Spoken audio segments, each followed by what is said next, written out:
Hi, we're back.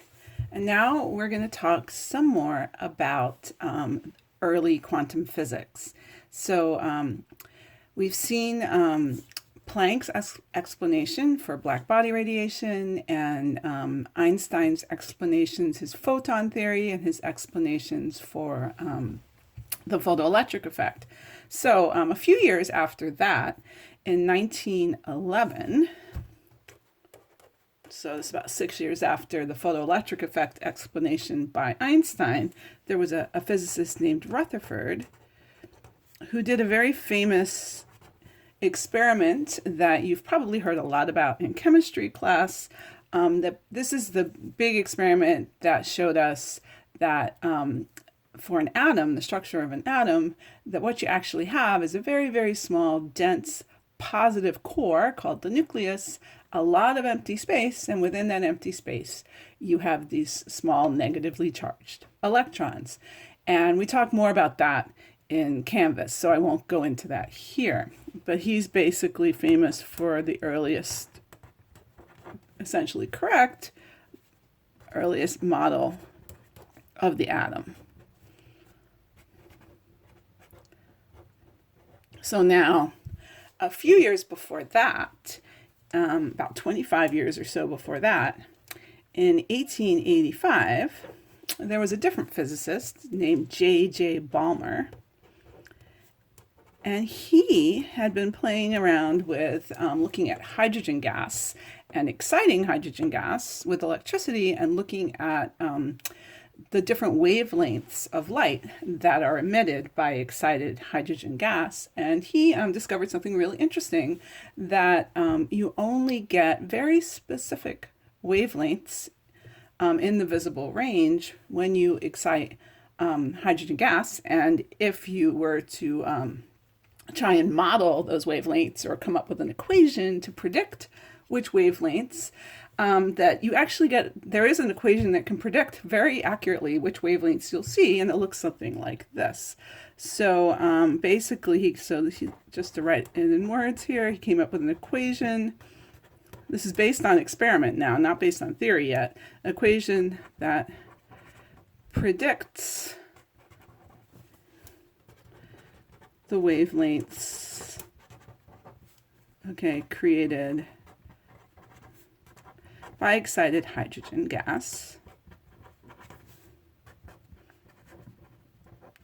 Okay, and the wavelength looks something, the equation looks something like this. It's 1 over the wavelength.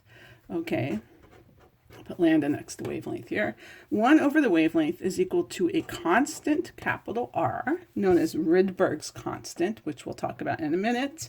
And then it's times 1 over 2 squared, or 1 over 4, minus 1 over an integer n squared, where the integer n has to be bigger than 2. If it wasn't, then this wouldn't come out positive here, right? Okay, so n can be 3 or 4 or 5 and so forth. So remember, n has to be greater than 2. And that was a very interesting result. That was like, wow, he can perfectly almost predict the wavelengths that you see. And these wavelengths here that are predicted by this formula, are in the visible, at least some of them are in the visible part of the electromagnetic spectrum. Okay, and because of that, these are known as the Balmer series of wavelengths. You'll see that we talk about series of wavelengths here.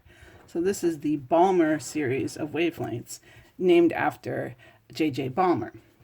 All right, and then this constant, arg, like I said, R, is the Rydberg constant.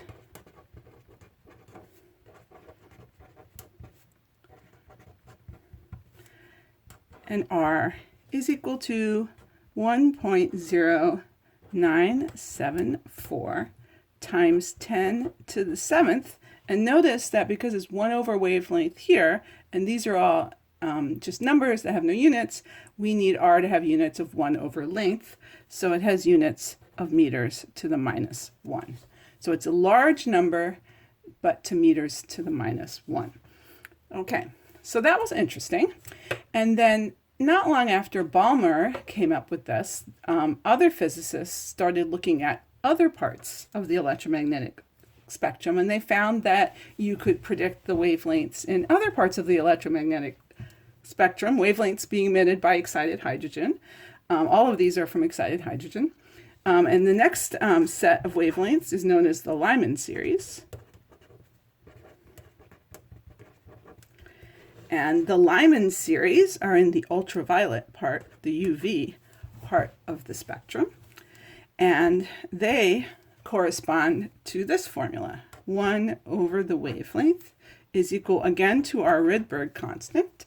But in this case, instead of 1 over 2 squared, you have 1 over 1 squared, or 1 over 1, which essentially is just 1. But we're writing it like this to match the format here.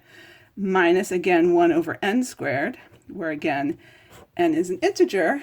And just like with the Balmer series, n has to be bigger than the integer under the first term, which is 1 here. So for the Lyman series, n can be 2 or 3 or 4 and so forth. N just has to be bigger than 1. Okay, and so these are shorter wavelengths here that are in the ultraviolet part of the spectrum. And then similarly, there's also something called the Paschen series. These are all named after the physicists who worked on these experimental measurements. This is called the Paschen series, and these are longer wavelengths. These are in the infrared, or IR, part of the spectrum. And the Paschen series, now you might guess, right? If we went from visible to ultraviolet, we went from 1 over 2 squared to 1 over 1 squared. So now going the other direction, going to longer wavelength, we're going to go to 1 over 3 squared minus. So you can see there's definitely a pattern here, 1 over n squared, right? So that, and again, this n has to be bigger than the first number underneath. So in this case, n can be 4 or 5 or 6 and so forth. Basically, the rule is that n has to be bigger than 3.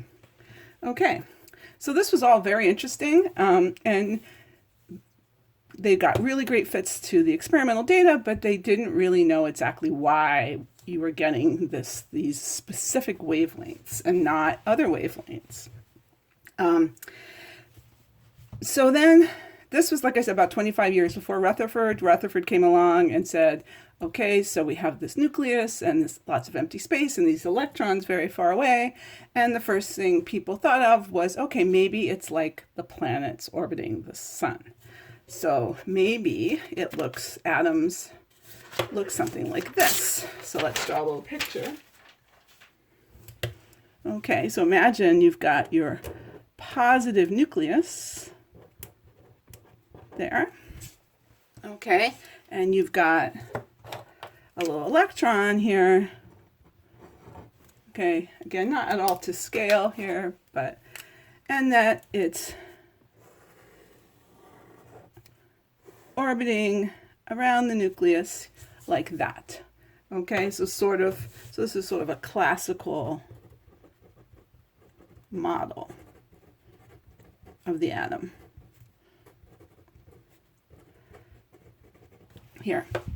Okay, so the problem is that this classical model does not at all predict the Balmer lines or the Lyman lines or the other individual wavelengths that the people have been seeing in experiments. For example, one thing that electrons do when they're going in circles, you might remember when something is going in a circle, that means it's accelerating. Okay, and basically when an electron accelerates,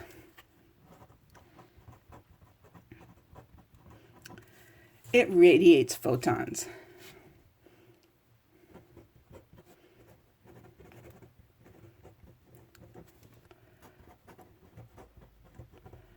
Okay, and there's a fancy name for this process. The fancy name for this process is actually German. Okay, the German word for this is Bremsstrahlung, which means literally breaking radiation. And I always spell this one wrong. It's one M, two S's. Looks something like that. Strahlung is the German word for radiation, and Brem is for breaking. Okay, so you say, okay, well, that's good because there's a reason then for there to be light emitted from excited hydrogen. The electrons are accelerating because they're going in a circle here. Okay, so it kind of makes sense that as this electron's going in the circle, that it would radiate a photon. So there's a photon being radiated here. So now, if an electron were to radiate a photon, then that would send it into a smaller orbit. So after radiating this photon, it might go into a smaller orbit like this. That's what the classical model would predict. Okay, but there are a couple problems with this. And the two problems are, one, that a classical model doesn't have any constraint on the energies of the photons. You could have any old energy being emitted. Okay, so you would actually expect, in the classical model, you would expect a continuous range of photons. So a continuous energy range, or a continuous range of photon wavelengths. Oops, spelled wavelength wrong there. Okay, not just certain specific wavelengths like we see in the Balmer series and the Lyman series. So not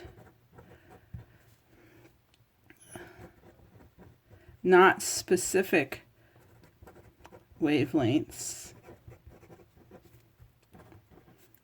as seen in the Balmer series,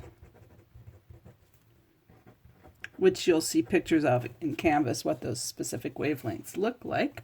So that's one problem, is this doesn't match up with what we see with experiments.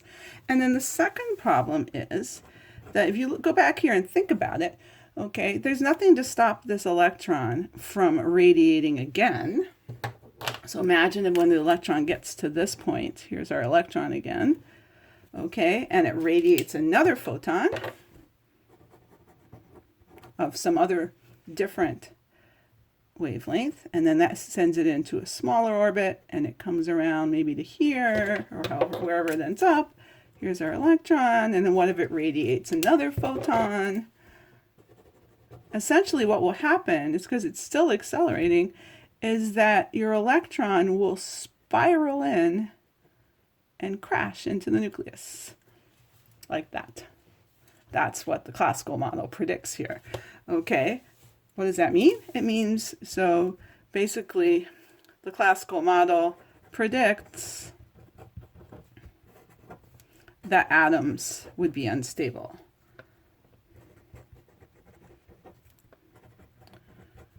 Which would be a huge problem, right? If atoms are unstable and they don't last, they don't stick around very long, then that means anything made of atoms, like us, like rocks, like the earth, like everything in the universe, okay, that is made of atoms, would not exist for very long. And we would essentially just have a universe full of photons and energy and maybe some subatomic particles, but we wouldn't have what we have today. So this is clearly, okay, clearly not what we see.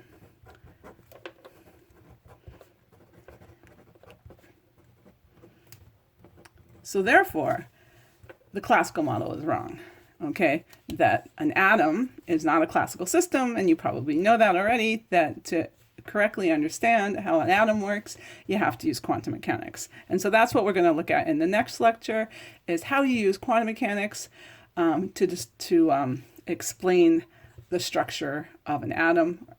And we're going to start with what's known as a semi-classical model, which is mostly classical and has a little bit of quantum mechanics. We won't do the full quantum mechanical model in this class because that's a bit beyond the scope of our course.